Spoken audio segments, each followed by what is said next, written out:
Ay, ano, malabo. Malabo? Okay na. Hey, what's up, what's up, what's up?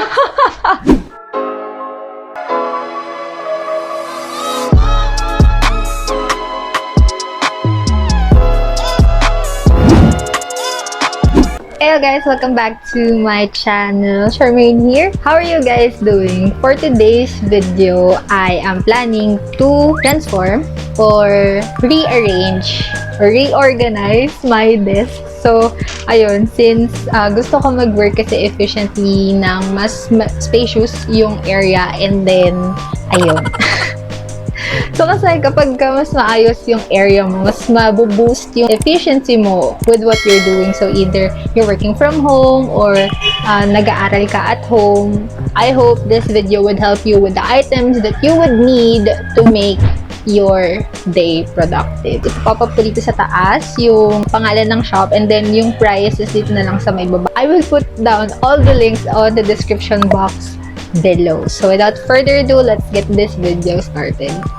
So, first item, if you want na i-level up yung itsura ng inyong desk, I bought this fox fur flat lay. It's around 17 inches. Yung haba niya dito, and then, 25 ata. Tapos, ito, mga 17 inch. Nakalimutan ko na, ilalagay ko yung details niya dito, and then pati yung color. So, ang cute lang dito kasi magiging yung area mo, ang classy tignan, very girly. And then if you want to post photos on Instagram, pwede mong gamitin tong flat lay na to. Hindi ka na mahihirapan i-set up siya din. Ayusin mo na lang yung mga products for your Instagram posts, ganyan. Ang cons lang dito is sobrang mabalahibo niya to the point na natatanggal yung mga balahibo. Although meron naman siyang care instructions kung paano nyo siya aalagaan, pero ayun nga, nagka-catch din siya ng mga dust and dirt. So, yes, ililipat ko na lang kung saan ko siya ilalagay. The next item we have here, yung desk mat, kung saan mo pwede ipatong yung iyong laptop. I bought this for around 250 pesos. Yung color niya is rose gold. Maganda rin yung texture niya. Yes, parang leather. And then, meron kasi siyang cord. Nakaganto nyo kasi siya makukuha. Tapos, meron siyang cord dito. Kaso, hindi ko na makita yung cord kung saan ko siya nailagay. So, ayun. Pwede nyong ipalagay yung name nyo doon sa cord, or pwede nyong ipalagay dito. Diyan. So, yan. Yung sa akin, pinalagay ko yung name ko dyan. Yung sa The Fox Fur, pwedeng ito na lang yung ilagay mo sa desk. Next item, bumili ako nitong silk na pillowcase. Akala ko kasi nung una, tela lang siya. Then, na-figure out ko na pillowcase pala yung na-order ko. So, okay lang din. Sa desk siya. So, ayan. Pillowcase talaga siya. Kulay nito is rose gold, pero mukha siyang parang blush pink. Tignan. Ang nice lang din ito kasi nga malambot. Ganyan. So, yes. Murang-mura ko lang din siya nakuha. So, ayan. So, ito gagamitin kong parang flat lay sa desk ko before the desk mat. So, ayan. Ito siya. Yan siya kahaba. 1 yard? Yes, it's 1 yard. Ayan. Next item na nabili ko is itong seat cover, color gray. Wala na kasi yung nude na gusto ko sanang kulay, which is coffee. Marami silang kulay na available. So, if meron kang office chair or gaming chair, pwede mo siyang lagyan nito. Like, nasa sayo kung gusto mo siya lagyan ha. So, ayan. Sa akin ito lang. Sa akin kasi, mahilig akong magtaas ng paa sa seat. Then, minsan nakikita ko may dirt na siya. Like, kahit maglinis ka ng room, syempre may mga alikabok pa din na papasok sa room. So, ayan. Nadudumihan ko siya. So, ito. Bumili ako ng seat cover. Next item, ito, yung mouse pad na merong foam para sa wrist. So, marami silang kulay na available. Ayan. So, ito yung mouse. Tapos yung mousepad. Tcharam! Tuwa na yun, no? Maganda kasi na kapag naggagawa ka or yun. So, maganda kasi na kapag nag-work ka or nag-study ka, yung wrist mo naka-rest dito sa foam, and then ito lang yung gumagalaw. Kasi nga, kapag ka walang mousepad na may pwedeng pagpatungan ng wrist, nakakangala siya. Next item, I got this mirror. Mahilig kasi akong tumingin sa sarili ko kapag ka nag-work. Like, Siyempre, kailangan mo kasi nakita sa sarili mo kung ikaw ba ay presentable. Sumali mo, may biglang meeting, ganyan. Tsaka, ayun, kapag siyempre, hindi rin nag-work. I mean, kapag sa gabi or sa umaga nagsi-skincare routine, mas madali kapag may mirror sa may desk mo. You just need to know kung saan yung tamang placing ng iyong mirror kasi for good luck. Tapos, meron siyang plate kung saan mo pwede ilagay yung mga gamit mo. So, sa akin kasi dito ko nilalagay yung skincare ko. And then, meron siyang 3 modes. So, 1, 2, 3. Yan. So, ito yung modes niya. And then, ito na rin yung ginagamit kong lighting kapag meron akong meeting. Ganyan. Nabibend siya. Next item naman is this one, yung phone holder or phone stand.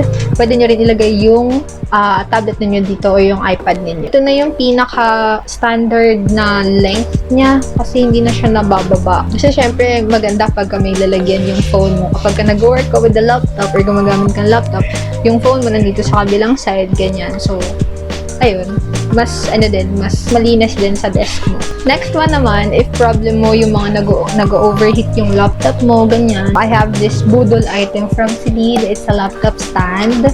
Hindi ko akalain na worth it yung price niya kasi medyo price. So, meron siya nalagyan ng ganit, very travel friendly siya just in case na you will work outside or sa school, ganyan. So, ito siya. Yan. Ganyan siya. And you can choose the levels dito. Like, yan. You can choose the level nung height ng laptop mo and then ito yung parang magsisilbing ganun. Next one naman, yung mga pens ko kasi nakalagay lang sa ganitong jar and masyado na niya take up yung space, so I decided to buy this DIY na cabinet. Ganun. This nito is large. So, ayan siya. Medyo ano lang. So, natatanggal naman siya. Yes, natatanggal siya. Tapos, yun na siyang kasama yung 3M na adhesive para dito nyo ilagay. Then, just in case lang na maglalagay kayo ng mga mabibigat na items dito sa cabinet na to, meron ng screw na kasama. 4 na screw to. So, i-attach na siya dito sa ilalim ng desk. I also got this neck pillow. So, pag nasagsagan ng kaantukan, or just to rest my neck. Ayun, isa pang item. Kasi nawalan ako ng charger. So, syempre, lahat naman tayo gusto ng fast charger. So, yan. Honest review, 10 minutes mo pa lang siya i-charge. 10% na yung na-charge niya sa phone mo. So, parang 1 minute is equivalent to 1% of your phone. Itong isa is from Top. Meron siyang 3 adapter, so pwede kang mag-multiple. Meron siyang port na 3. Ito yung pinakamabili. Hindi ko na-experience yung mag-overheat dito. Next one is this cord from 𝒖𝒔𝒊𝒕𝒉. Ganyan. Ang gusto ko dito kasi umiilaw yung yung cord. So, malalaman mo kung nasan yung phone mo kahit madilim, ganyan. Ayan o. Did you see that, guys? Yan. Ayan. So, pag sinaksak niyo yung phone nyo, kahit madilim, nakikita nyo kung nasaan siya. And then, marami silang sizes. Pero I got 1.5 and for my parents. So, yan. Items that you can buy and you can use ng pangmatagalan. Like, hindi lang bumili ka lang or gumastos ka lang dahil gusto mo. So, ayun. Ngayon naman, samahan nyo ako to transform my area. Look up from your telescope. Take me on this journey home. I don't wanna wait no more. Lay me down behind the moon. Tell me you'll be on real soon. I don't wanna wait no more.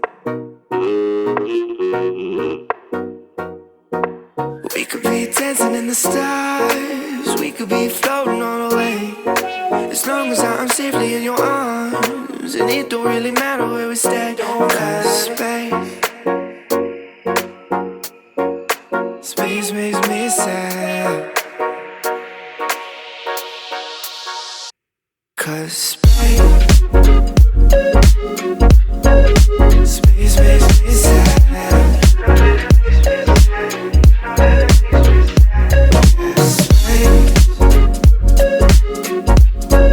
Space makes me sad.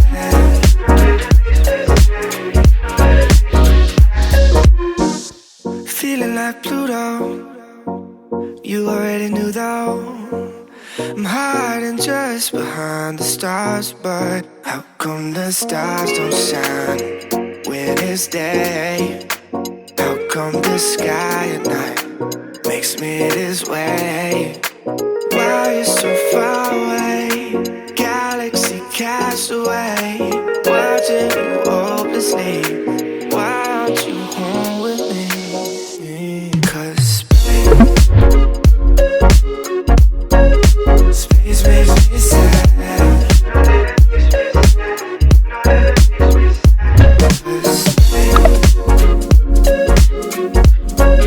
Space makes me sad.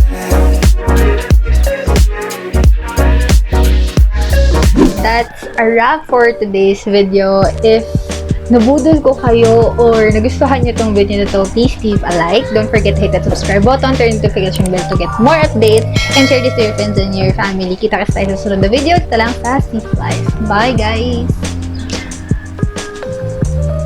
And also pala, if you have any suggestions of what videos I should make or items that I should try on, please do comment on the comment section below.